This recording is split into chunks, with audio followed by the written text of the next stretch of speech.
All right, 3:30, y'all. Hello, everyone, and welcome back to Before the Four. I'm digital host A.J. Wuest, and I hope you all are having a wonderful Friday afternoon. It is Friday. We have made it to the end of the week, so I think everyone watching right now deserves a pat on the back for that. Always an accomplishment. But hello, everyone, wherever you're watching Before the Four today, whether it's on Facebook, YouTube, or the 48 Now live stream. As always, thank you so much for watching and spending just a little bit of your Friday afternoon here. Now let's begin with a look at the weather. Some golf ball sized hail, strong winds, and heavy rain made its way across the valley last night. But this weekend is expected to be nice, maybe a little chilly. We have 48 First Alert Chief Meteorologist Brad Travis with everything to expect moving into the weekend. Brad? Well, good Friday, everyone. As we go to the evening hours, these pesky showers and occasional lightning and pea-sized hail due to that really cold air aloft, well, this all fade away as the sun sets. So by 7 o'clock, I think we're going to be in a lot better shape out there for your evening plans. Still going to be a little chilly out there. Here's a look at your forecast as far as Huntsville goes. It's 60, but when the showers move through, the temperatures really begin to fall and drop off because of that hail. It's bringing some of that colder air down. And here's a quick look at radar. Again, keep in mind this is around 3:20 this afternoon. Occasional lightning may catch you off guard, so our 48 First Alert weather app probably doing a good job of give you those lightning alerts today. I mentioned the next 12 hours as we go past 7 o'clock. We should clear out tonight. Maybe a touch of fog again, especially in some of the sheltered valleys. We're going to cool down into the upper 30s tonight over the next 3 days. Not too bad. Warming up. Mornings are going to be chilly, though. I mentioned that. 39 and 38 degrees consecutive days there. 62 for the high tomorrow. Beautiful day Sunday. Monday looks even better. A front's coming in Monday night, and that's going to change the weather for the rest of the week. Next week will be cooler with temperatures in the 70s. Beyond that, our next chance of rain will be next Thursday. Have a great weekend. And speaking of those storms last night, 48's Aria Pond reported last night from the shoals. Take a look at just some of the damage she saw out there. It's all hands on deck right now in Sheffield after winds ripped down trees, put them into homes. It took power lines down. I'm told there's about 2,000 people without power right now. Emergency Management Director for Colbert County, Jody Hitt, says that everyone is working as fast as they can to make sure that everyone is safe. The fire department here in Sheffield has been going block by block, street by street, just to check in, see which roads are blocked, see which houses have been damaged. So far, they've only given me a list of about 4, but they say in the daylight, that list will change. It just hasn't been reported yet. Both in Lauderdale and in Colbert County, they're still trying to clear the streets of all of the trees that came down. They say they should have most of it cleared by the morning time, but crews will be working throughout the night. Electricity crews, fire departments, the police department, they'll all be making sure that everyone is okay, everyone is safe. So far, neither county has reported any injuries, which they say they're very thankful for. I will be checking back in with both Lauderdale and Colbert County. I reached out to the Franklin County Emergency Management Team. I haven't heard back from them just yet, but I will continue to keep you guys updated. I'll be back in Colbert County just to check on Sheffield and all that the emergency crews will be doing, even to clean up tomorrow. The fire chief told me that they will be back in the morning in the daylight to see what was truly damaged. He says he's going to have to cut people into their homes. Right? Like trees have blocked their homes, and he says he's going to cut them back into their homes, and then they'll have to deal with the damage of the tree later on. Reporting in Sheffield, Aria Ponds, 48 on your side. And of course, 48's Aria Ponds, along with Faith Delp, will be further reporting on storm damage from last night. Faith will be in Hartselle, which was hit pretty hard last night. So make sure to stay tuned to our evening newscast for the latest there. And also Weather Extra, of course, tonight at 9:30, 48 First Alert Chief Meteorologist Brad Travis will be right here where I'm seated right now, giving you the latest he's seeing on the radar for sure. But speaking of Faith, yesterday she spoke with a family friend of missing Huntsville realtor Ronald Dumas Jr. Her name is Deidre Wills. Dumas has been missing since December, and earlier this week we learned that 5 suspects in connection to that case were arrested. Faith Delp with more. Wills told me she spoke to Dumas almost every day. The last time she heard from him was December 15th, the day he went missing. My heart broke. I felt like something just shattered all around me. For months, she continued to call and text him just in case he would pick up and respond. Over the months, she started to lose hope until those arrests were announced this week. Finally, like we needed this. So huge. And so I feel like this is a very monumental thing that has happened in the case, and this can be the true turning point. Now, she says all she and Dumas' family wants to know is answers. They want Dumas home. The not knowing, the fear of what if he's still out there and he's in danger. That is the most frustrating and the most traumatizing part of all of this. And so I feel like with this, we're moving closer and closer to being able to get him, closer and closer to getting those answers. Wills asks if anyone has more information on where Ronald Dumas Jr. is to contact HPD. Reporting in Huntsville, Faith Delt 48 News on your side. And also earlier this week, we learned that a Morgan County corrections officer was attacked by an inmate by a shank. Yesterday, 48's Callie Neese spoke with that corrections officer and has the story. Lieutenant Tim Driggers was working a normal shift in the Morgan County Jail on Saturday when things got violent. When I went to get him out, he come out with a shank and started stabbing us. And that's not the first time something like this happened to Driggers. When I was younger, I had a lot of issues. In the past 12 months, I've had 5 fights myself, 3 of them major. And this is just part of the job. No one likes having pee thrown on them and poop thrown on them, being cussed, being hit. No one likes having to deal with that for 12 hours a day. Sheriff Ron Puckett told me that it's dangerous to work in the jails. He said a lot of inmates struggle with mental illness and it can cause them to become violent. We've got a lot of mentally ill people that are here in our jail, and when they're not, they need a hospital, not a jail. I mean, a jail is not a place to heal. Puckett said working in the jail is not easy, nor is it for everyone, but those who do it do a great job. Driggers told me that he has been working in the Morgan County Jail for 17 years, and he loves what he does and learning from it every day. I love this job. This is what I do. That's what I accepted as a career. 0 to 60. We can be standing here talking and a code break out, and then we handle it, and then we go back to our business. It's one big family. I love it here. Sheriff Puckett told me that he is proud of his staff here at the Morgan County Jail each and every day. Reporting in Decatur, Callie Neese, 48 News, on your side. And now moving out to Fort Payne, where some residents are concerned for their safety along one stretch of road where we're seeing wrecks and accidents happen quite frequently. 48 Savannah Sapp reports. It has been topic of conversation for many, many years. A harrowing curve on Highway 35, more commonly known as Joe's Truck Stop, has been a topic of conversation since Mayor Brian Bain took office. This area has claimed the lives of multiple truck drivers in the last few decades and played home to dozens of crashes involving 18-wheelers.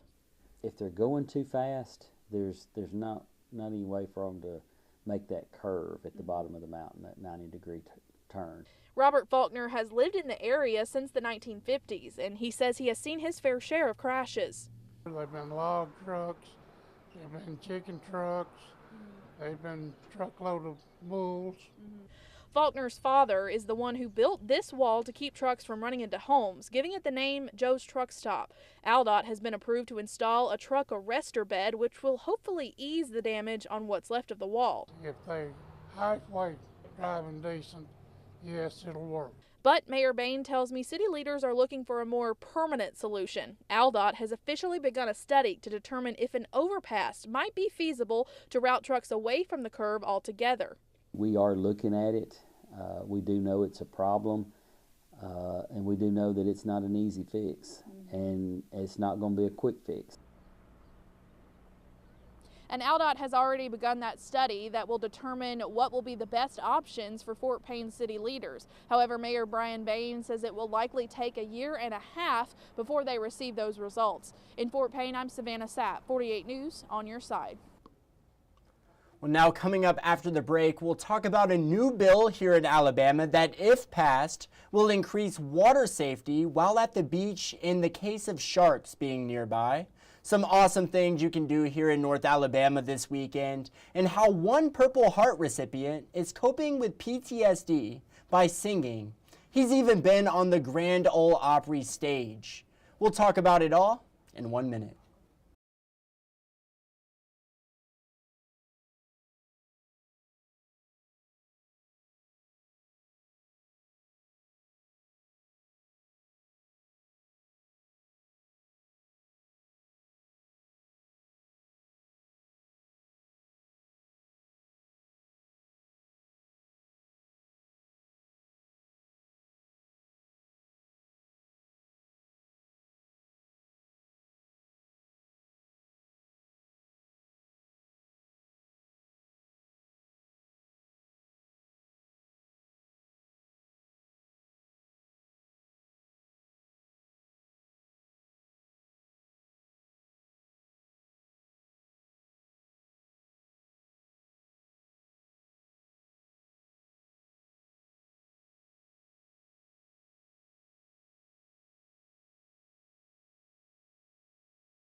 All right, time is up. That minute went by so slow. I was counting down every single second. Seconds started feeling like minutes, but I am back.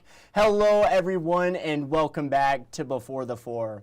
Now, Alabama lawmakers are one step closer to passing a bill that would create a system to warn beachgoers of the threat of sharks nearby. It's got the support of a young shark attack victim who says something like this could have changed the entire trajectory of her life. NBC's Marissa Parra with more.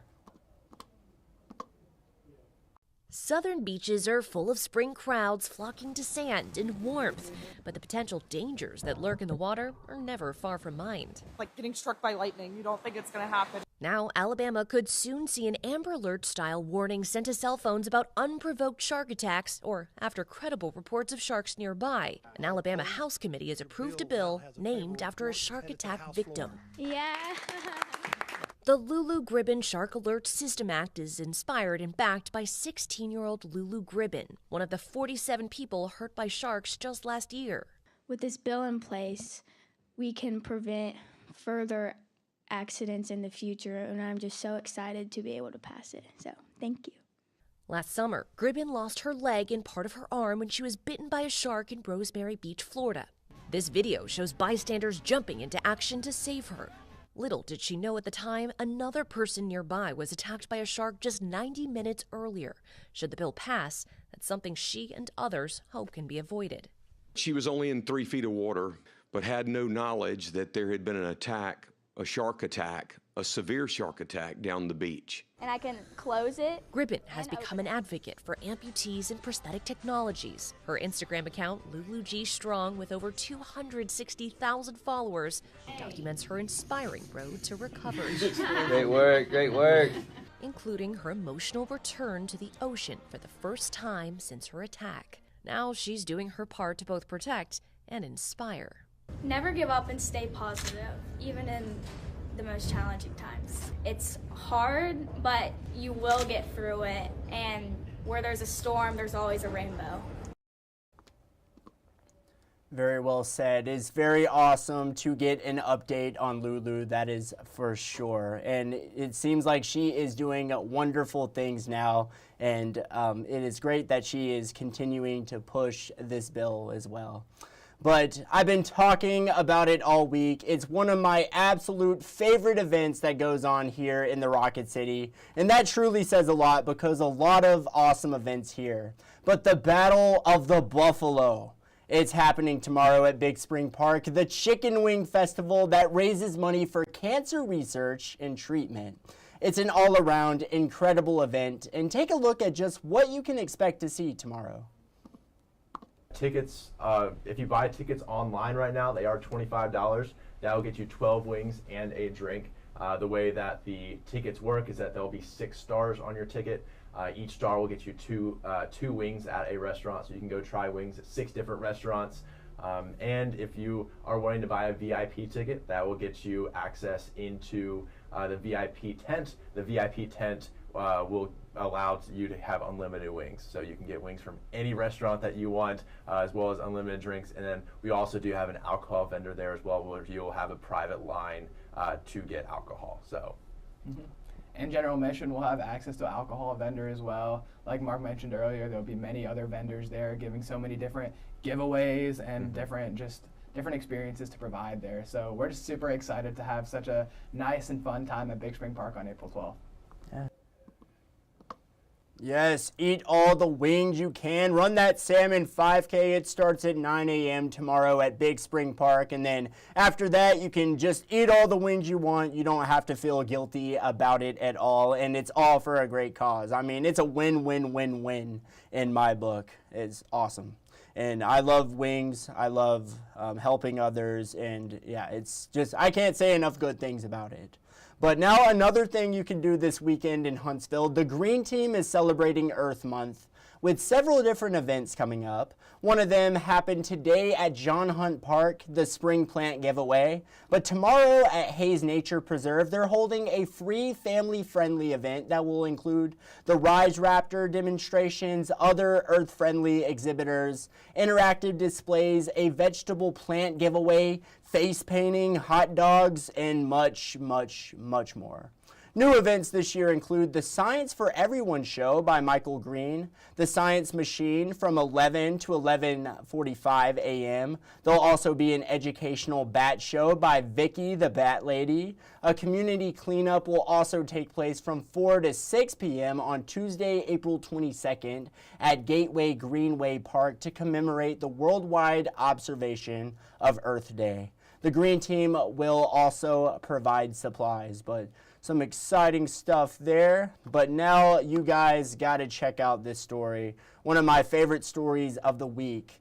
From the battlefield to the bright lights of the Grand Ole Opry, a Purple Heart recipient is channeling his PTSD into songs and inspiring veterans all across the country to write their next chapter too. National correspondent Deborah Alfarone takes us to the good side. Rolling down the window, too scared to get out. Who is Scotty Hastings? I'm a father. I'm, someone who served his country and almost gave his life and loved every minute of it, and someone who just wants to help.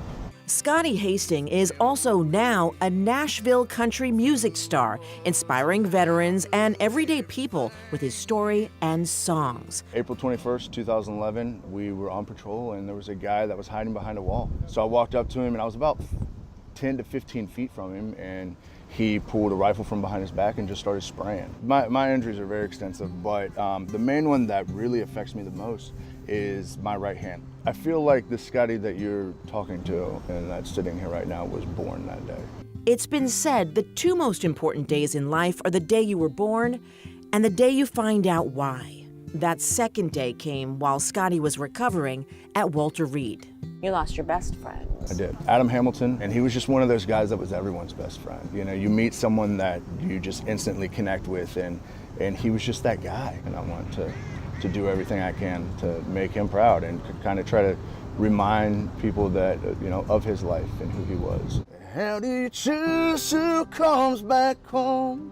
The Purple Heart recipient channeled his PTSD and raw pain into poetry. When it gets quiet is when the demons knock the loudest, and COVID was very quiet. And I needed something. So I had a guitar in the corner of my room, and one day I was like, I'm gonna learn how to play this thing. Scotty had never written a song and didn't know how to play guitar.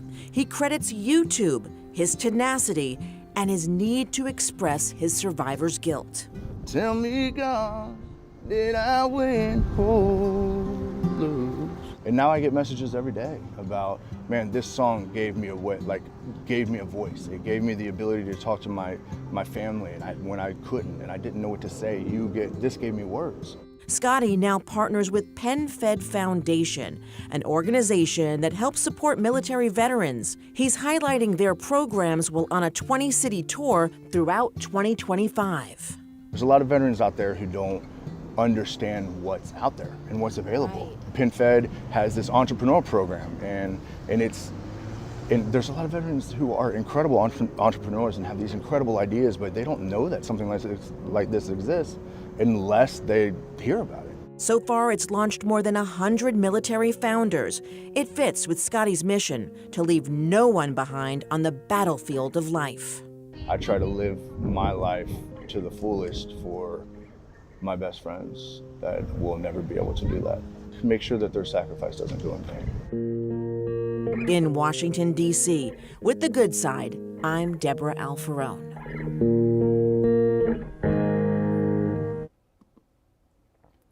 Wow, such an inspiring story there. Incredible voice. I love it. That is the perfect story to end the work week with 100%, but I love that story so much. But now let's head into the stories you're just not going to want to miss coming up in our evening newscast. Day 2 in the trial of a Fayetteville, Tennessee man currently charged for murder and the shooting death of the 17-year-old. 48's Noah Cowell will have those details coming up. And finally, more on the Arab man who was tragically attacked with a hatchet in Arizona. And these are just a few of the stories you're just not going to want to miss coming up in our evening newscast, and it is going to make its return today. You all know what I'm talking about. I'm talking about Facebook Fun. 100% we are getting it in today, and today's 48 Facebook question was, what would you do if you had unlimited money?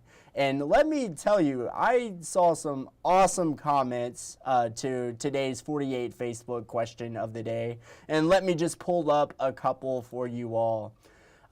Carolyn said, give most to the homeless and cancer patients. Super sweet of you, Carolyn.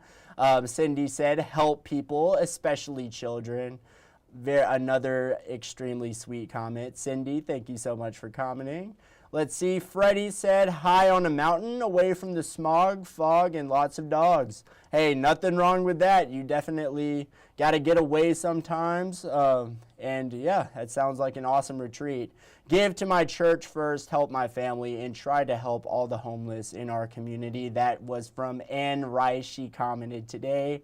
Brian Watson, he said, take the most peaceful nap of my life. And I cannot blame you there. We definitely need our naps in.